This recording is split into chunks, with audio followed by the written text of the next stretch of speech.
مرحبا متابعينا، شلونكم؟ ان شاء الله تكونون بخير وصحة وسلامة. اليوم ان شاء الله راح نحضر معاكم الخبز العراقي. طبعا راح نعمله بالطحين العادي، ما بطحين صفر، بس هو الطحين اللي عندنا ابيض، يعني تقريبا قريب من الصفر. طبعا احنا العراقيين مشهورين بهذا الخبز، واللي ما يعرفوا يتعلم. تابعوا معانا الفيديو للاخير حتى تشوفون الطريقة كلش سهلة. راح نعمله قسم منه بالحبة السوداء والسمسم، وقسم منه سادة. نبدي اول شي ننخل الطحين.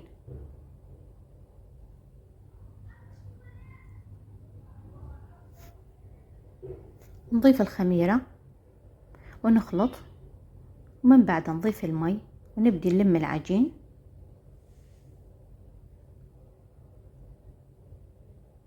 طبعا كمية المي حسب كل طحين، يعني كل طحين يختلف، اكو يحب مي كثير واكو لا، فنضيف المي بالتدريج حتى لا نضيف مي كثير.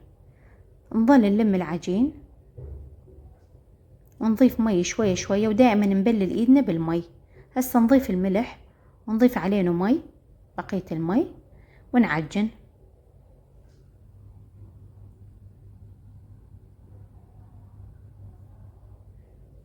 نظل نعجل بالعجين الى ان يكون سهل بايدنا، ونظل نعجنه. دائما نبلل ايدنا بالمي شوية شوية ونعجن.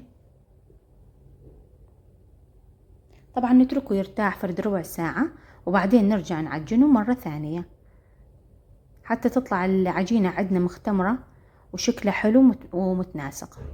مثل ما تلاحظون هون العجينة عندنا تغيرت، لأن تركناها تقريبا ربع ساعة وبعدين رجعنا عجناها مرة أخرى. وهسه نبدي نقطع العجين، نبلل ايدنا بالزيت ونبدي نقطع القطع.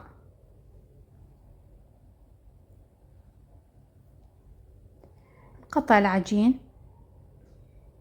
كله تقريبا.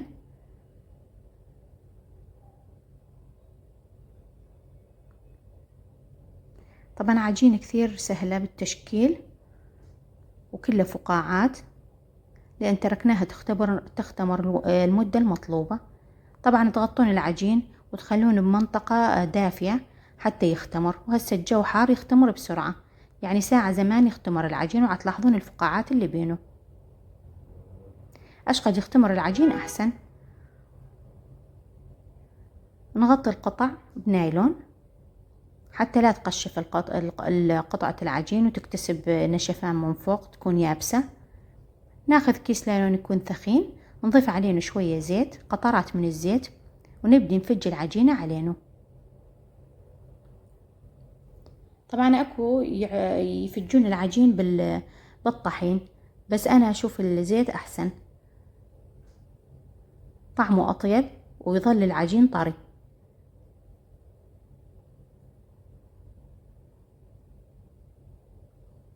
نبدي نفج العجينة كلها الى ان تصبح عجينة مدورة وشكلها حلو ومرتب. نضيف عليها السمسم. طبعا السمسم وحبة السوداء اختياري، اللي يحب يضيف واللي ما يحب لا يضيف. نضيف عليها السمسم، نبلل ايدنا بشوية من الزيت ونرجع ندوسه مرتلخ حتى لا يقع اثناء الشوي بالفرن بالتنور الكهرباء. طبعا راح نشتغل هذا العجين بتنور الكهرب اللي معروف عندنا بالعراق. هون عندنا هاي مخدة الخبز، ونحط عليها قطعة العجين اللي دورناها،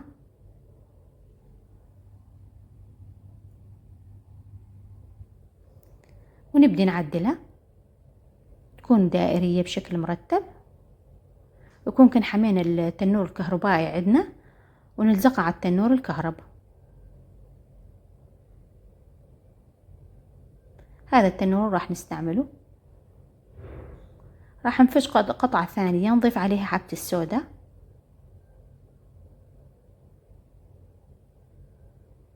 نرجع ندوس عليها مرتلخ حتى حبة السوداء لا تقع أثناء شوي قطعة العجين.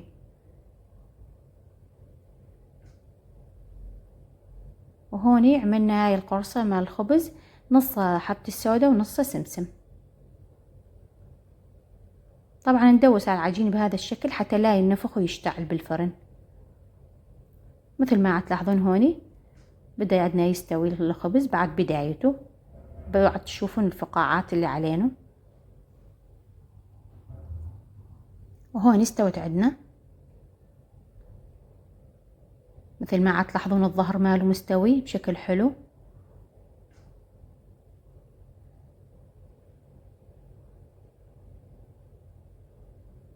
من تشوفون الظهر مستوي هالشكل يعني درجة حرارة التنور كلش مليحة. وهاي القرصة عندنا مع الخبز استوت. كملنا الخبز عندنا. إن شاء الله تعجبكم وصفاتنا وألف صحة وعافية على قلبكم. لا تنسون اللايك والاشتراك بالقناة وتفعيل الجرس حتى تجيكم كل الإشعارات. لا تنسونا من تعليقاتكم الحلوة وألف صحة وعافية على قلبكم.